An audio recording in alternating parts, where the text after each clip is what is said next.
fans and fans of the Square Circle podcast.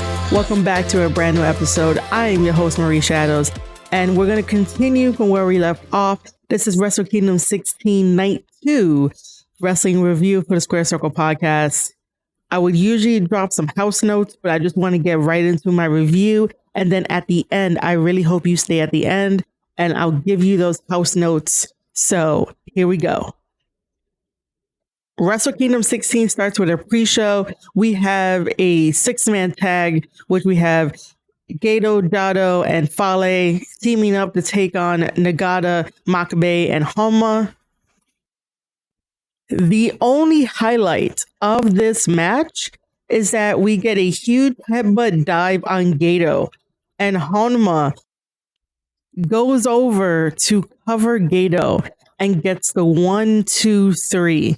No one had this on their bingo card, which is a good thing. I made those bingo cards for you guys to get if you head over to www.ko-fi.com/Marie_Shadow/shop. You guys can get those bingo cards for free. Or if you want to throw me your spare change, you can do that too. You can pay whatever you want. And I think that everyone should have their own bingo card for 2022, just in case surprises like this popped up during the year and you could put it on a blank piece of paper. I'm just trying to do my best to insert a lot of fun into the wrestling community, because the wrestling community seems to be focusing more on negativity, emotional drama, and everything else. So make sure to pick up those blank wrestling bingo cards to put something as monumental as this, as Honma picks up the victory for his team of Nagata and Makabe over Gato, Jado, and Fale, which is essentially Bullet Club.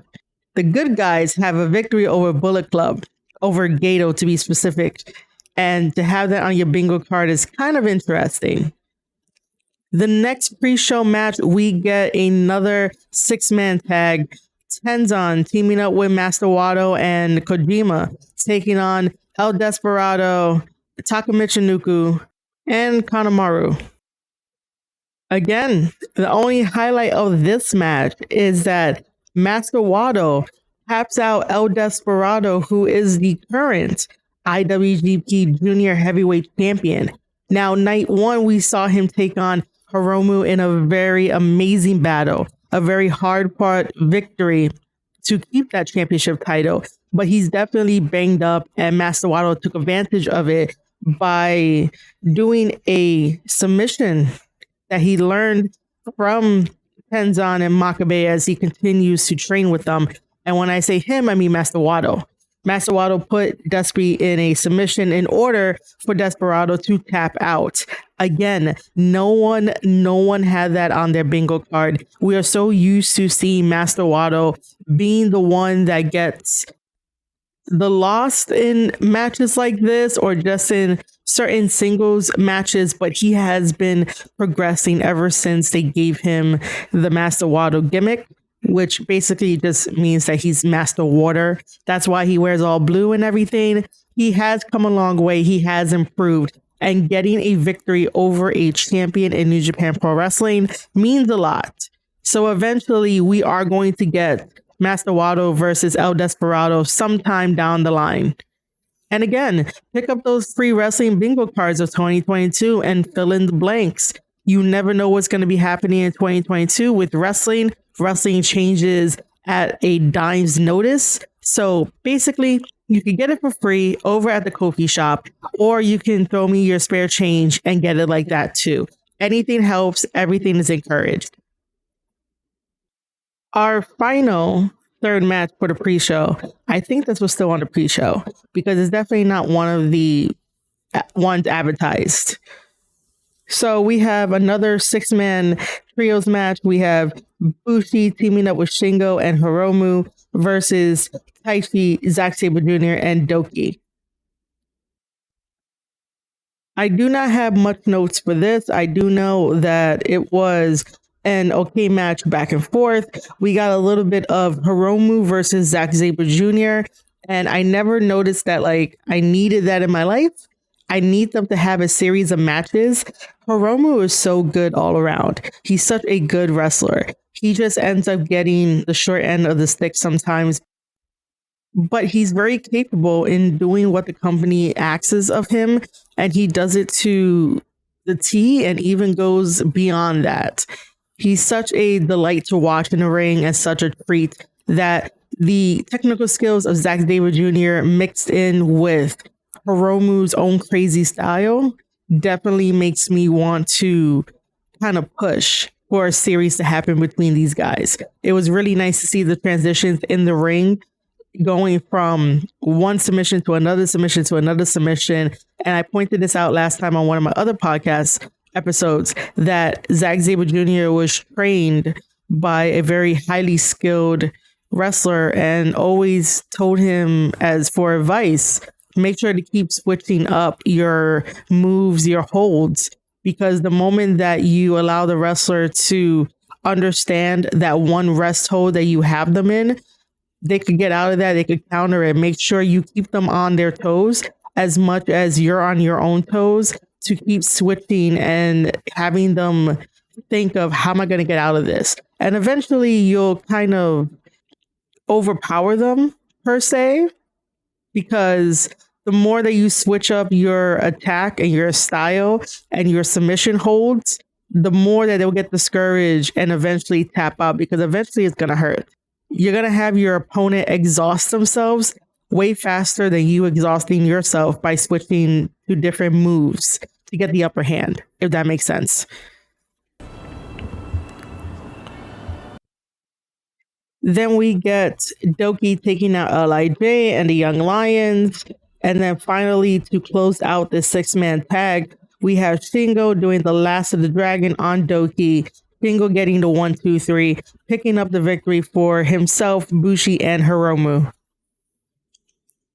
And now we could go right into the main card of Night 2, Wrestle Kingdom 16. We start off with a triple threat tag team match.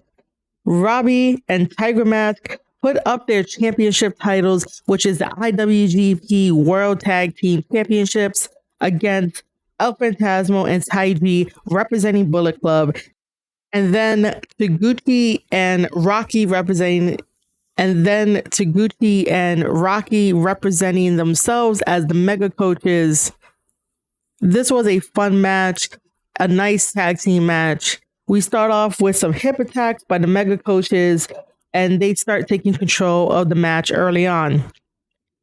Robbie comes in, taking out the Mega Coaches, and then we have a lucha style rules that comes into play. El Phantasmo comes in and kicks Robbie right in the midsection. And for the longest, everyone has been trying to see what kind of boot El Phantasmo is wearing. Like, is there a metal plate in his boot? Because his finisher is a super kick, but he calls it sudden death. And that is a knockout blow. For the longest, people have been questioning whether or not El Phantasmo's super kick is legit. According to El Phantasmo, he says that while growing up in Canada, he kicked a bunch of maple trees, and thus that allowed his heel to harden, and that is why he has sudden death. That is why it is a knockout blow, because of all the super kicks he did to the maple trees over in Canada. Now, whether or not you guys want to believe it is up to you. Me, I am half and half. That could happen, but then again, it could be a metal plate within his boot that's helping him get the advantage and getting these knockout blows. So in this match, maybe we'll see what happens a little bit later on.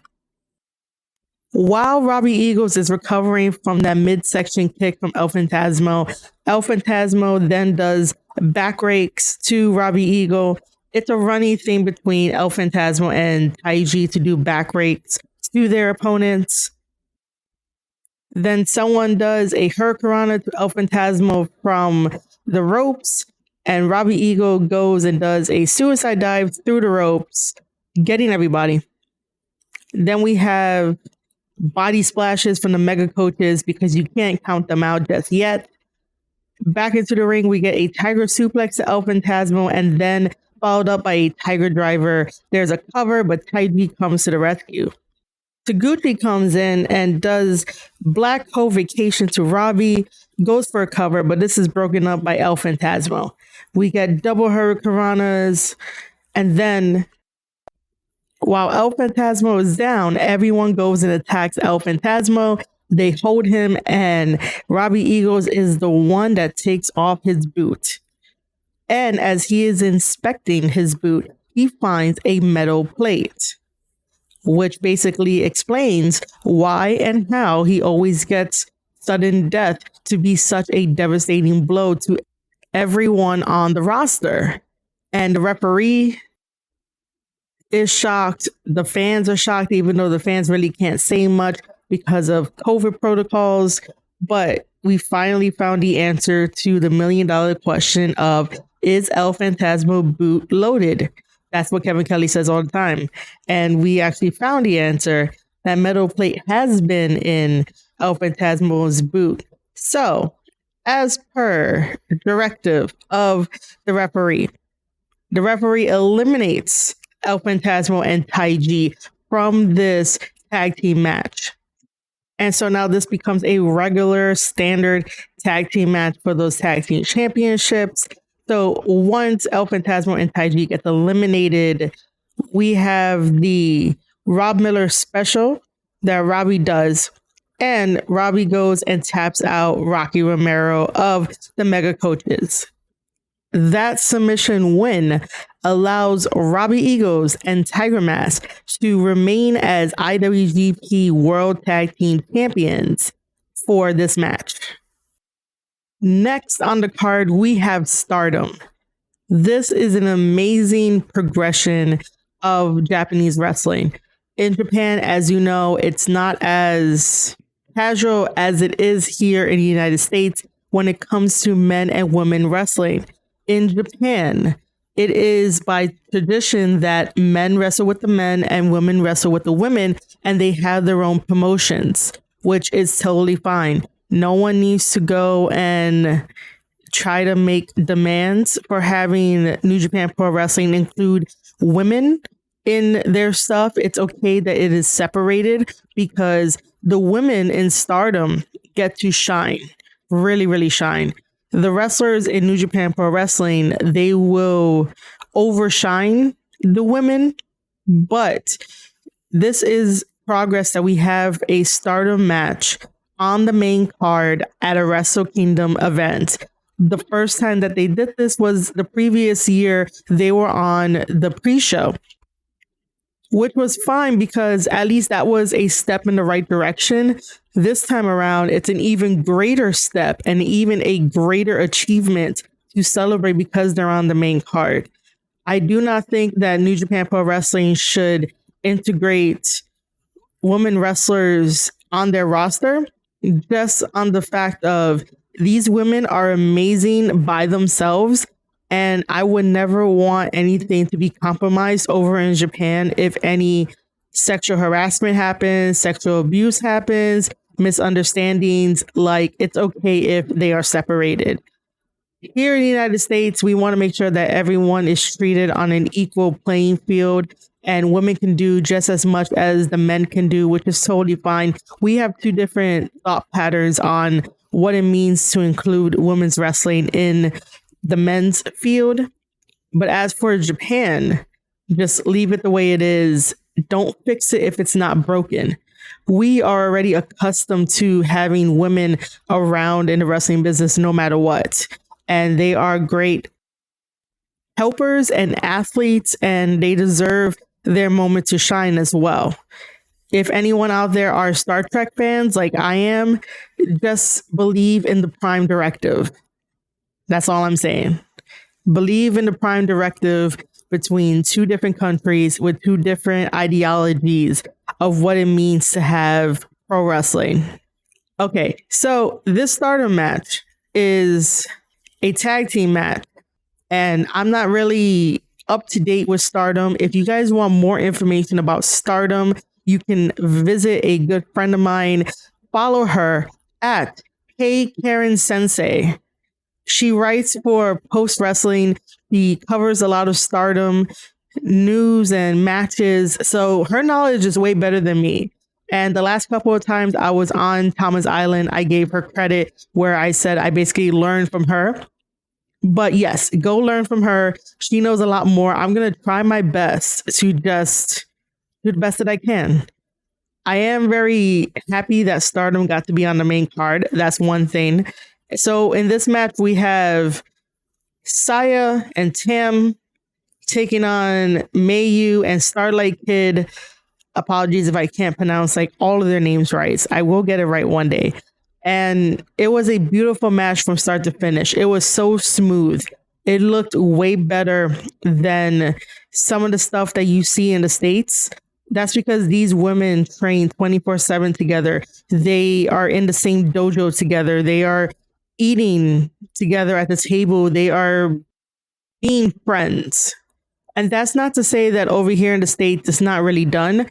It is. It's just not done as frequently as Japanese women over in Stardom or the New Japan roster, where, you know, it feels like a family and you can count on one another to make an amazing match.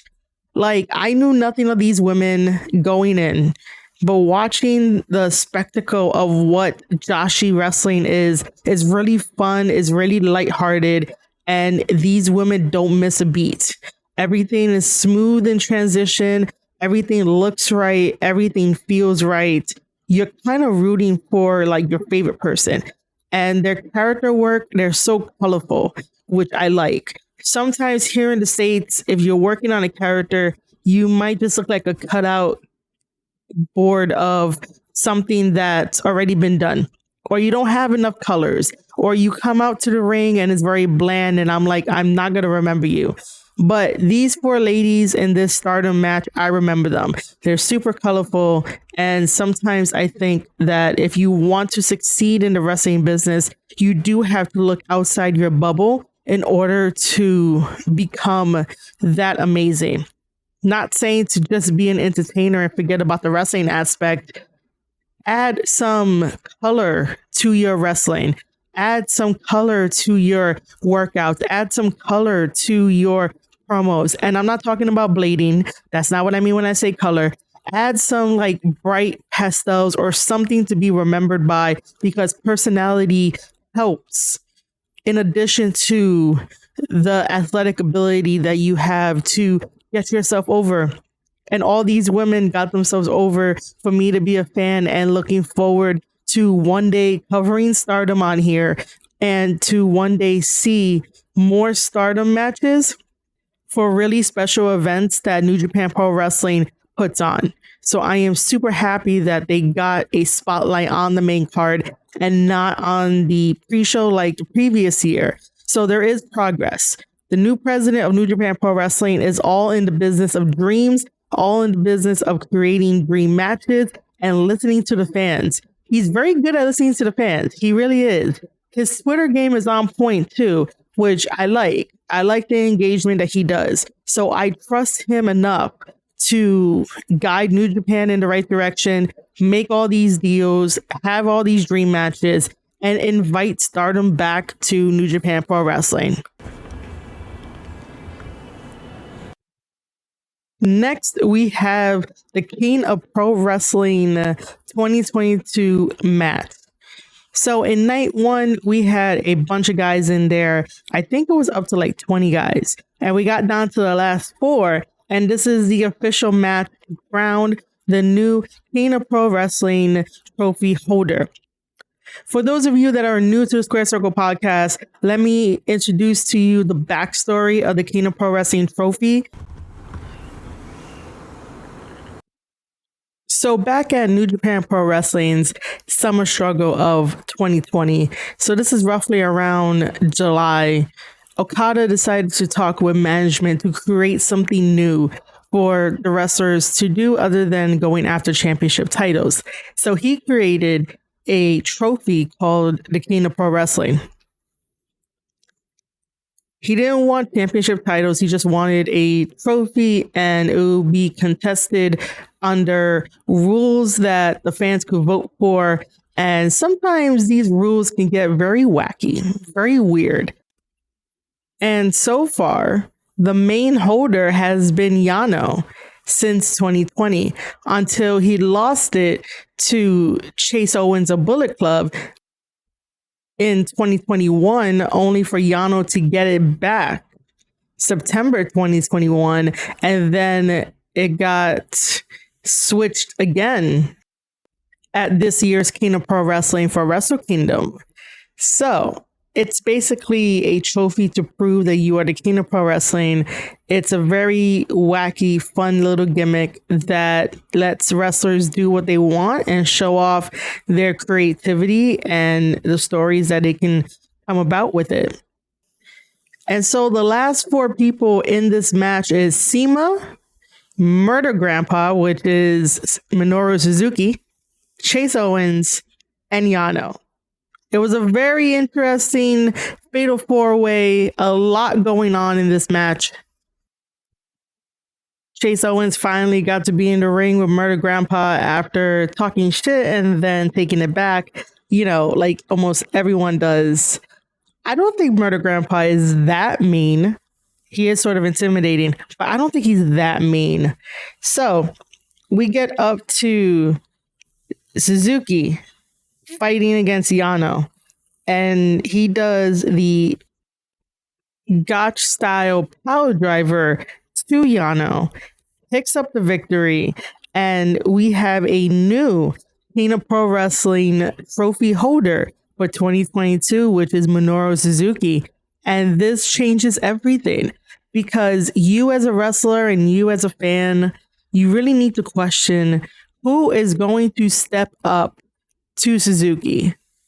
So far, nobody has stepped up yet, but someone will step up. And I wouldn't mind if Aaron Henare of the United Empire steps up to Suzuki and challenges him for that King of Pro Wrestling trophy of 2022. That would be amazing. They will have an amazing match. Both of them are very sound technical wrestlers, and both of them are a joy to watch in the ring. Their story will definitely unfold, and we'll get some fun times, and it'll be a nice start for New Japan Pro Wrestling management to realize how much of a great asset Aaron Henare is. Aaron Henare is doing wonderful things with the United Empire, but yeah, spoiler alert in a sense, the United Empire has been failing for Wrestle Kingdom, and they need something to get back on track, because you can't build up an amazing force like the United Empire and have them lose momentum along the way. So a great way to really start getting the momentum back is definitely having Aaron Henare go after Suzuki for the King of Pro Wrestling tournament, have the Great Okan win his matches because he is super talented, have Jeff Cobb win the New Japan Pro Wrestling Cup of 2022, and have Ospreay become sneaky and try to eliminate those that want to go after Okada for that championship title. And he just jumps in line, because if you take out the previous opponents, then there's no one left and you can stake your claim. But then again, I think that I'll come up with something better for Ospreay. But right now, that's how simple it is to try to get back momentum for the United Empire. So again, Minoru Suzuki is our new King of Pro Wrestling trophy holder for 2022. Who is going to step up? Our next match is for the never open weight 6-man tag team championships, which, by the way, it is Bullet Club taking on Chaos for the millionth time. And you guys already know how I feel about Evil holding 2 championship belts. I really don't like it unless he's willing to do like a double storyline. And I know that he probably is willing to do so. I just don't see the point of having Evil himself hold the never openweight championship title and then the 6-man never openweight tag team championships. I don't get it. I love the fact that Bullet Club has championship gold. I really do. But, you know, they could have left the never openweight championship belt on Jay White long enough, you know? They could have gave the Gorillas of Destiny, Tama Tonga and Tonga Loa and Jay White the 6-man championship tag team titles. Also, like, you know, just something to spread around the championship gold. But in this match, I just have to talk about it. So our champions are Evil, Yujiro, and Sho. I'm happy that Sho has a championship title. I am happy that Yujiro has a championship title. These guys take on Goto, Yoshihashi, and Yo. They swapped Ishii for Yo because Yo and Sho are in a feud right now. They were former tag team partners of Roppongi 3K. Sho decided to betray Yo after Yo was sitting on the sidelines for months recovering from a knee injury. He comes back, and I think it was just time to split them up. And, you know, they are having a light versus dark type of feud, which is way better than Cody Rhodes versus Malachi Black. So that's that. So I'm happy that we get to have this interaction with the title belts. There is an immediate fight that happens at the beginning of this match. There's the running bulldog to Evil by Goto. Goto means business in this match. Yo comes in hot with his drop kick and crossbody to Sho. Bullet Club tactics happen when Dick Togo takes out the corner turnbuckle pad and they just throw Goto in it, and Goto hits his back against the exposed steel. Now we have a fight between Sho and Yo ends up saving Goto from Sho's attack. Yoshihashi is doing an amazing job fighting both Yujiro and Evil.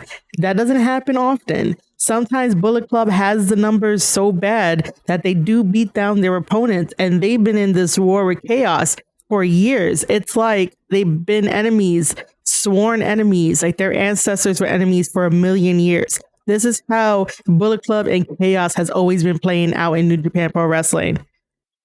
It wouldn't be a Bullet Club match without some type of interference and some type of distraction. So a distraction happens. Evil comes in with a low blow, and Sho comes in using the wrench that he's been using forever as his weapon because somebody in Bullet Club nicknamed him Murder Machine, and I still find that funny. To me, he is a walking meme until that gets changed or something. But yes, Sho uses a wrench to his advantage, and he uses it over Yo, goes for the cover, gets a victory over Yo, and Evil, Yujiro, and Sho retain those never openweight 6-man tag team championship titles. Then we get Noah showing up and being in a New Japan Pro Wrestling ring. This is to further promote the fact that during this week of Wrestle Kingdom, Night 3 is the New Japan Pro Wrestling versus Noah. I don't consider it like part of Wrestle Kingdom. I consider it like a special night of like Night 3 of wrestling under the Wrestle Kingdom umbrella, but like to be part of it, not really. So they're in there and they're staking their dominance and going to definitely destroy New Japan Pro Wrestling. But again, I'm not going to do a review of New Japan Pro Wrestling versus Noah. I do encourage you to go check it out on New Japan World. Just sign up to NJPWWorld.com. And when you subscribe, it's way better than the Peacock Network, and you get a lot more shows to watch. They now have a new series on there called Lions Roar. And if you ever wanted to know how the dojo system is, you have a first-hand account, a behind the scenes of the Fale Dojo, because they follow the rules of New Japan Pro Wrestling, of course, with some wiggle room here and there. And I will be writing reviews of each episode as they come out. So make sure to sign up at NJPWWorld.com. And no, I do not get any commissions for telling you to sign up. please do so on your own will to just support professional wrestling. There's way more better professional wrestling out there, and you don't have to just be loyal to one company. You could just love pro wrestling all around. So that would be amazing if you sign up. And if you sign up, it doesn't hurt to tag me on Twitter at Maria_Shadows, along with any of the New Japan handles. So that way they know that I love supporting them. So yeah, Noah's in the ring. They talk their shit. LIJ comes out. They talk their shit. But Shingo is all like, hey, I have no time for this. So they go to the back. Noah got their point across to the Japanese audience and anyone watching at home. And then they also leave the ring as well. And this allows us to take a mini break in Wrestle Kingdom, where they go and disinfect the ring. And by the way, the states should have been doing that too, disinfecting the ring to make sure that wrestlers do not get any type of sickness or anything like that. Next, we have a singles match. And the next match after that is also a singles match. And this is where the United Empire sort of goes down in their momentum. I'm going to talk about both matches. So the first one is the Great-O-Khan versus Sanada. Originally, I would have liked Aaron Henare versus Sanada because both of them have 1-1. So they need a tiebreaker to see who's the best. But we got the Great-O-Khan and Sanada because it turned out the same way as Henare versus Sanada, where everyone involved has one victory over another. Sanada is a fantastic wrestler, but when it comes to his promos and story work, it just does not grab me at all. Like, I can appreciate him wrestling and watching him wrestle because he had a great match against Tama Tonga during the G1, which I broke down for you guys and explained why it was a really fantastic match. And also explain why you guys don't like Tama Tonga. But that is neither here or there. Sanada is really good at what he does. I just need to see more personality and more leadership from Sanada. Sanada has a shyness that he needs to get over, and that's just being in front of people talking, not so much wrestling. When he's wrestling, he's super calm. You know that he's in his element. But other than that, to push a story forward, he usually lets someone else do it. So when him and Naito were teaming up to try to take the tag team gold, the person that was leading the story was Naito, not so much Sanada. And Sanada needs to break away from being behind someone else's shadow and start being his own man and just being comfortable leading the charge and leading his own story. That's all I ask for him, is to lead his own story. This one here, we have the Great-O-Khan. The Great-O-Khan is a great talker, and he's a great wrestler. I have definitely loved to watch his matches. In the beginning, I was like, I don't know what to make of the Great-O-Khan. But after watching him and listening to him and seeing how he approaches things, the psychology of why he wears the trunks wrestling gear versus why he wears long pants. And I'm like, that is so unique. No wrestler really does that when they're transitioning from being a singles wrestler one night and then maybe the next night he's being a tag team wrestler. So that lets me know what kind of strategy he's probably going to go into these type of matches. For singles matches, he's going in as long pants.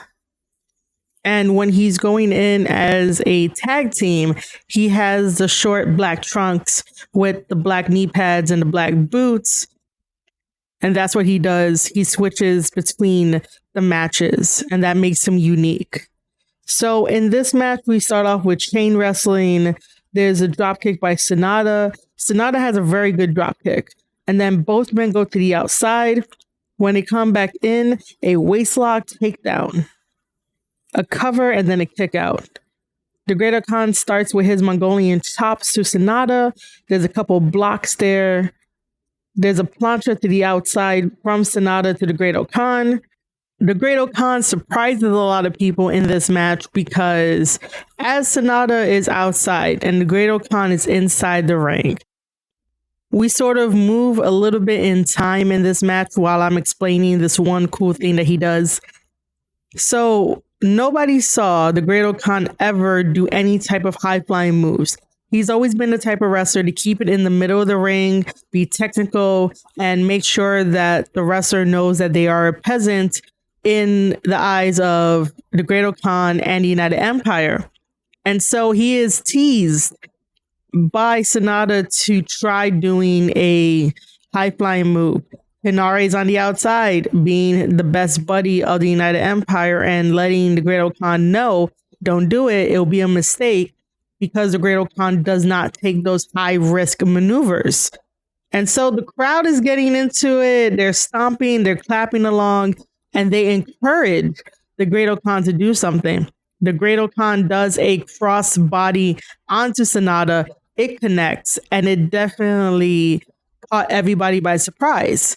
So again, like I was saying in the beginning of this podcast episode, you could get those wrestling bingo cards over at my shop and put in any type of surprises you see in professional wrestling. After that, they both get back in the ring and they start countering each other move for move. The Great Khan countering Sanada's moonsault, which usually connects, but this time it didn't. We get a forearm exchange, and then the Great Khan does a right punch to Sanada. Both of these guys are down on the canvas for a little bit, recovering, getting their second wind, so to speak, until finally Sanada, being the tricky Sanada that he is, the sly Sanada that he is, manages to capture the Great Khan in an Okada roll with the bridge. And it's 1, 2, 3. And Sanada picks up the victory over the Great Khan. I do not understand how he's able to win with the Okada roll and no one has really been able to counter it to not have that happen to them. But Sanada wins this match against the Great Khan. The next match is Jeff Cobb versus Naito. They've had a little bit of a back and forth feud.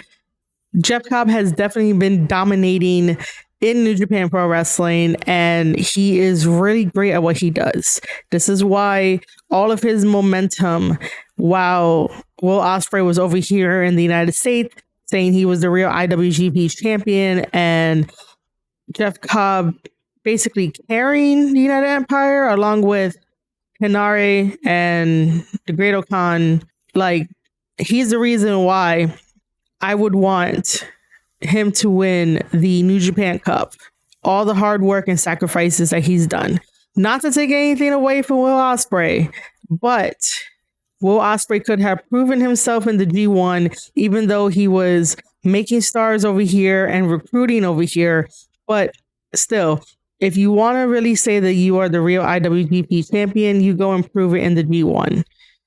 Jeff Cobb proved himself in the G1, definitely took it by storm, and it would be nice if he wins the New Japan Cup.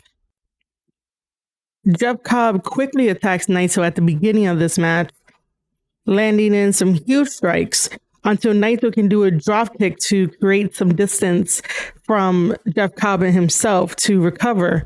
And now Naito starts working on Jeff Cobb's knee. That's going to be the theme of this whole entire match, where Jeff Cobb was already injured, apparently, coming into this match. So Naito was just taking care of Jeff Cobb's knee to injure it further. So, spoiler alert, Naito does get the victory in this match.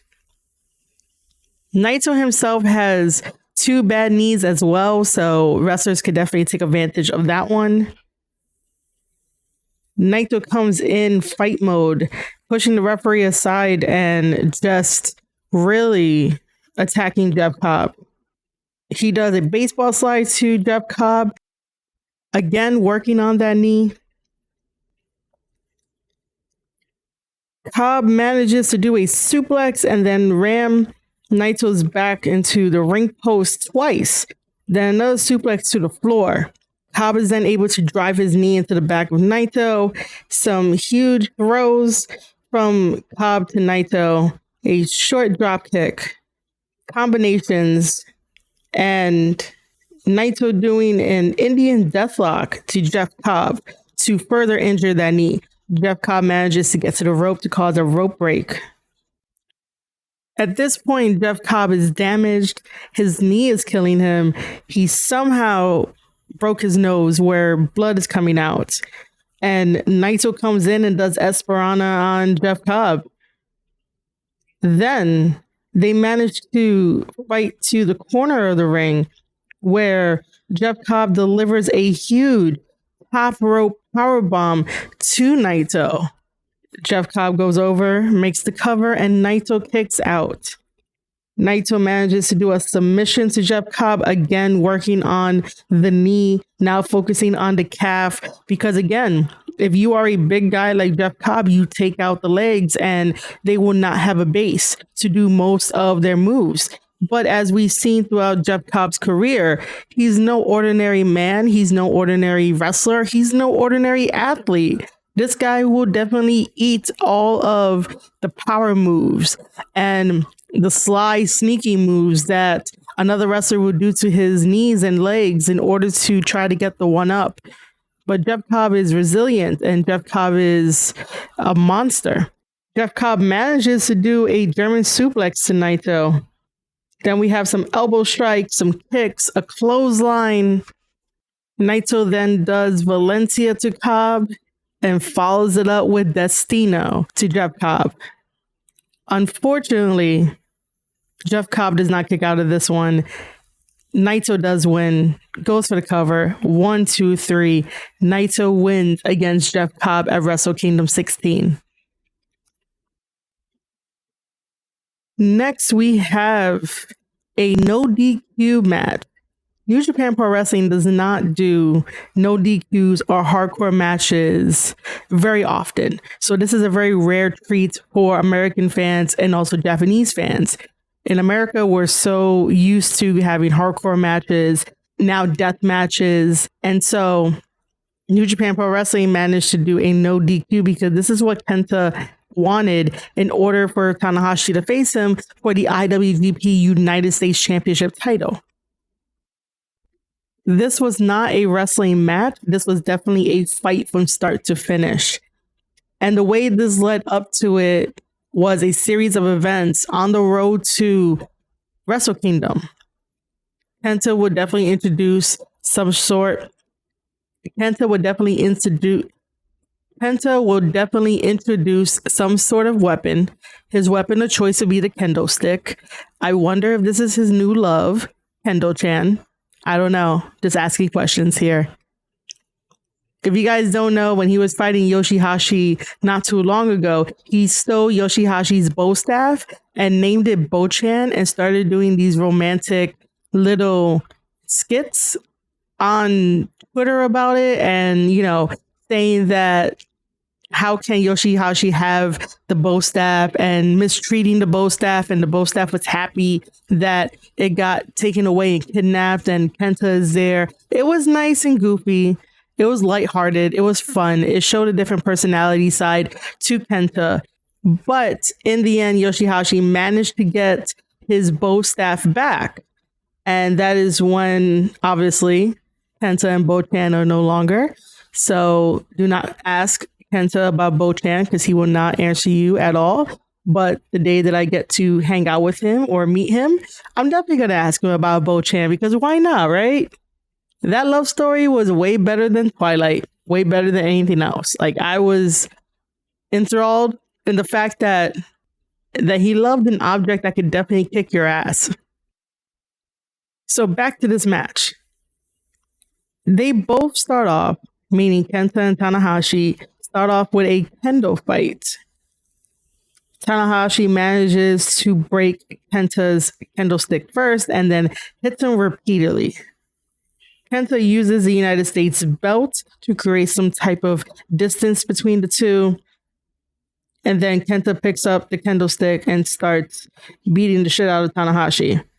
There's chair shots, trash can lids, even a trash can that goes over Kenta, and Tanahashi swings his mightiest of swings with the chair against that trash can that's over Kenta. Kenta uses his old briefcase that awarded him a shot at the IWGP United States Championship long ago. He does a knee strike to it into Tanahashi's face. Tanahashi uses a lot of chairs and does twist and shout onto the chairs, bringing Kenta with him. Even does sling blade onto the chairs as well. Then at one point, Tanahashi uses a guitar and smashes it over Kenta's head. Like, it was getting violent. It's one of those rare sights that you never thought you'll see. So again, if you want the wrestling bingo cards, you could get them at the shop. Put this on there because this was really a nice hardcore match that didn't go overboard and didn't underperform. They set up a table. Kenta does a falcon arrow through the table on Tanahashi. Kenta manages to bring out this really tall ladder. The tall ladder is super skinny, super light.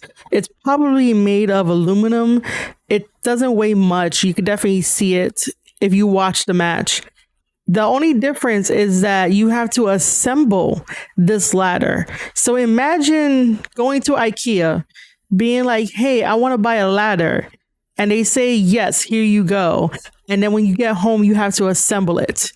So in Japan, they have ladders that you need to assemble, where you need to screw in the screws into the appropriate holes of the ladder. And, you know, someone would have to hold it because it's very light, you know, and your body weight on it, like, you could definitely get hurt. So Kenta brings it out, and Kenta's telling the referee to help him with it. The referee wants nothing with this match. He doesn't want no blood on his hands. And so he leaves it up to Kenta to put it together. Kenta does. And there's a fight for it in a way. So as Kenta is climbing up the ladder, Tanahashi then goes to the ladder and sort of wiggles it to a point where Kenta decides to jump off because that's probably the only smart idea that he could have done. However, when he jumps off of the ladder, he crashes into the trash can that's right underneath him. Kenta at this point has a bloody nose. His body is hurt. And then Tanahashi puts Kenta on top of a new table that just got put up, goes up the ladder himself, and does a really high fly flow, which is a really big crossbody, onto Kenta, gets the 1, 2, 3, picks up the victory over Kenta, picks up the victory over Bullet Club, and becomes the new IWGP United States champion. So after this, Kenta sustained multiple injuries. He has a fractured orbital eye. So he fractured the bone where his eye socket is. His nose is broken, obviously. He dislocated his hip, and I just know he has other nagging injuries. And he did this while also having a broken finger. So because of the multiple injuries he sustained, he wasn't able to fight alongside Noah in New Japan versus Noah. So now let's talk about Tanahashi for a little bit, because I did say that this match needed a masterclass breakdown. Tanahashi needs a masterclass to teach the young wrestlers how to sell, how to improve your character, and definitely create story. Tanahashi is one of the best to do it. And it's amazing that he is so many people's inspirations. And he is that larger than life character where I could get behind him. So in New Japan Pro Wrestling, Tanahashi is the ace, no matter what. He is also an angel. He brings hope and light to people of Japan, and especially during this pandemic, he kicked it up tenfold to make sure that the people of Japan have hope coming out of the pandemic, because sometimes your thoughts can get overwhelming and things start spiraling down. But if there's one thing that's true, is that professional wrestling saves, whether anybody wants to believe that or not. Professional wrestling saves. So Tanahashi is the light bearer in this pandemic, and he has been putting that burden on him ever since. And he's been doing a wonderful job. He's been staying positive. He's been doing everything and anything the company has been asking of him. This is the first time in years that you see a break in Tanahashi, a slight break. It's not very loud. It's not very big, but it's very subtle. Usually a champion will be celebrating in the middle of the ring that they defeated their opponent and now they are the new champion to carry that title. Tanahashi looks so defeated. His energy drained from him. The thoughts of what did he do entered his mind, his body language. Because at first, Tanahashi was a little skeptical, a little doubtful, didn't understand why they needed a no DQ, because at the end of the day, Tanahashi is a wrestler. He doesn't really do hardcore matches. So when Kenta was like, let's make this a no DQ, anything goes, that's sort of playing to Kenta's strengths, because Kenta is so good at being in hardcore matches, doing wrestling matches, doing anything that's all round. And Tanahashi just knows, let's wrestle in the ring, let's leave it all in the ring, and let's make amazing matches for the fans. So Kenta really thought in his strategy that he'll have the one up on Tanahashi. But somewhere along the line, Tanahashi got over that, embraced a little bit of the darkness that a no DQ match, a hardcore match can do for someone like Tanahashi. Tanahashi for a while has been shouldering the light, the hope that we can get through this pandemic together.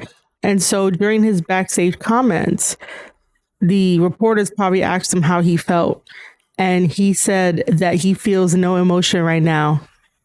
And you could definitely see how defeated and deflated he is, or was, at the time of doing the no DQ match, Kenta getting hurt, him winning the championship title practically in blood. Now that is great storytelling. That is great progression, because eventually holding on to the light and the hope of trying to bring us out of a pandemic depression, so to speak, because again, wrestling saves everything, can definitely be too much for one person to have on their shoulders, and they eventually break. And this match is definitely the turning point. But from what I can see, Tanahashi is doing okay ever since Wrestle Kingdom and New Japan versus Noah. And on the road and on the current New Japan Golden shows, which that is leading up to the 50th anniversary of New Japan Pro Wrestling, Tanahashi does seem okay and comfortable being the IWGP United States champion. But again, this break might still be there in the future, and he might have a total meltdown and turn heel. And if he turns heel, I would love Tanahashi to be in Bullet Club for just a short time. He doesn't have to be in Bullet Club for that long. Maybe we get to have a Tanahashi Bullet Club run where it's a completely different Tanahashi and he does completely different things. Obviously, he's going to cheat. He's going to be more sadistic and cynical. And because he is a veteran and he's been doing this forever, it just makes him that much dangerous. And I like danger, so I want to see it. And now we come to the main event of Wrestle Kingdom 16 Night 2, which is Will Ospreay fighting the IWGP World Heavyweight Champion Okada. For months leading up to this Wrestle Kingdom, Will Ospreay has finally been medically cleared to wrestle again, and he championed around his IWGP World Heavyweight Championship title to the point where he took it to New Japan Strong and just kept running his mouth and then recruiting people, and then bam, he's finally back in New Japan Pro Wrestling to basically talk that talk, in addition to wrestle that wrestle. I tried. Okay, I tried. This match was amazing from start to finish. We had chain wrestling, we had counters, we had mocking. The amazing thing about this is that it went from inside the ring to outside the ring, from Ospreay doing a wonderful moonsault off of the structure in the Tokyo Dome onto Okada. We get multiple DDTs by Okada because Okada loves the DDT and also his perfection dropkick as well. Ospreay then decides to mock the current IWGP champion by doing the Rainmaker pose. And if you do that, that's really bad. You're not supposed to do that at all. So then Ospreay does try to do the Rainmaker on Okada. He lands it, but Okada kicks out of that. And then Okada tries to put the money clip on Will Ospreay, which he does multiple times in this match, until we get a nice sequence of huge hit after hit after hit, until Okada does try for his Rainmaker. He hits the Rainmaker on Ospreay the first time. Ospreay kicks out of that Rainmaker. This is important. I'll come back to this in a little bit. After that, they still go on a little bit more in their sequence until Okada again can hit another brutal Rainmaker. Goes for the cover. 1, 2, 3. Okada is definitely the undisputed IWGP World Heavyweight Champion of New Japan Pro Wrestling. Okada defeated Shingo in night 1. Okada defeated Will Ospreay in night 2, which makes him undisputed. Now, while Okada is celebrating in the ring, out comes Naito. Naito goes up to Okada and basically challenges Okada to be next in line to fight for that championship title. Now remember, ever since New Japan Pro Wrestling decided to retire the old belt along with the Intercontinental belt, all these guys have a clean slate. They don't have their record numbers to get an easy title opportunity. But Naito just thinks he can go to the front of the line and challenge Okada next. Well, last I checked, your knees are bad, so sit the fuck home and let the rightful person challenge Okada. And that is Tama Tonga, because Tama has a victory over Okada during the G1. And that means something. At least in New Japan Pro Wrestling, with big wins like that, that means something. So the wrestler can definitely leverage that. And I would definitely advocate for Tama to do that. And I will be his advocate if he needs me to be, to just leverage the fact that he has a win over Okada. And that's going to bother Okada. I know it does.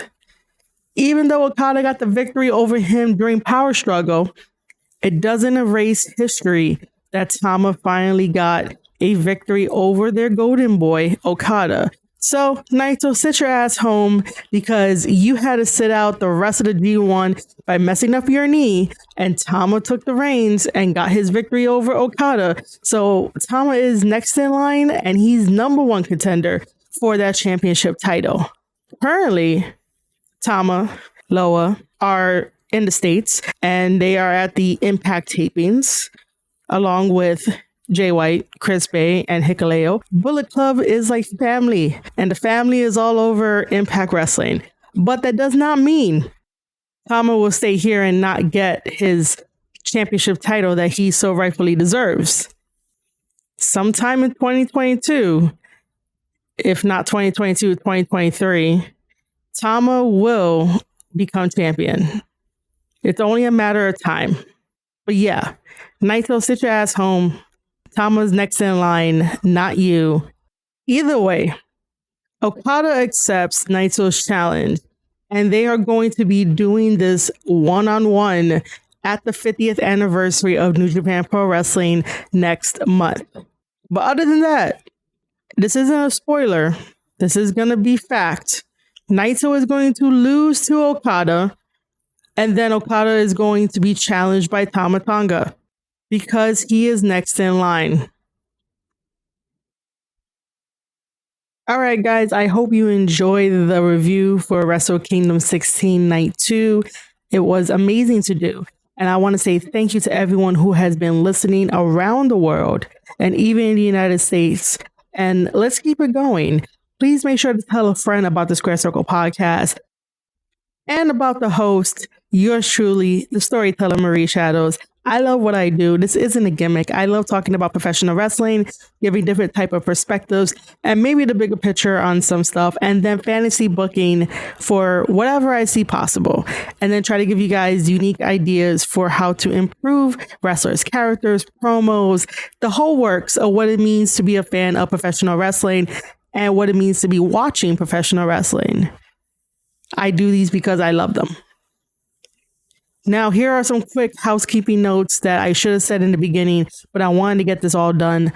So currently right now, since this is on anchor.fm/Square Circle podcast, I have reached my threshold impressions number, so I no longer get any sponsorships. In the description of this podcast and going forward, there will be a link where you can click on it, and it's called listener support. You can put any dollar amount you want and pay monthly to help support the Square Circle podcast. Also, if you do not want to do it that way, I do have my Ko-Fi page up, which is similar to Patreon, but this one allows me to be a little bit more creative. So head over to www.ko-fi.com/Marie_Shadows.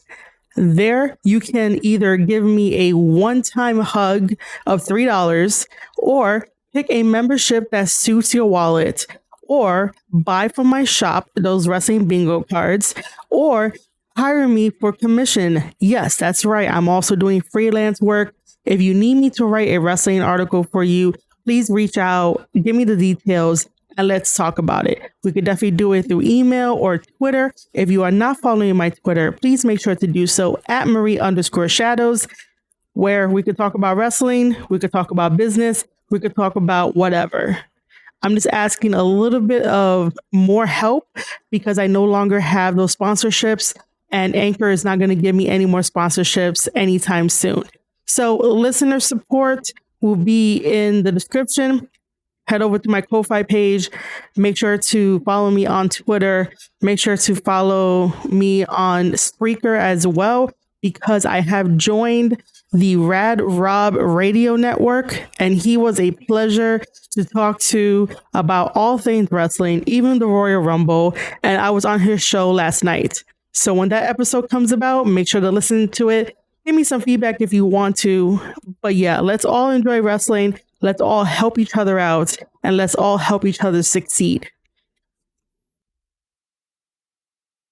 Ladies and gentlemen, you have been listening to an episode of the Square Circle podcast. I am your host, Marie Shadows, and I wish you all well in your future endeavors. I'll see you on the next one.